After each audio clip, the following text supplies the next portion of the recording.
Կուսակցությունը պետք է ի վերջո այդ անձնակենտրոնությունից դուրս գան, թե չէ արդեն բան կլինի, հիմա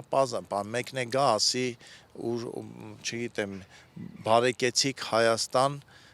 Դոնալդ Թրամփի հետ, մյուսը կարող է նույն Դոնալդ Թրամփը Հայաստան չի կարող վարչապետ ընտրվել, նույն ձև Սամվել Կարապետյանը չի կարող։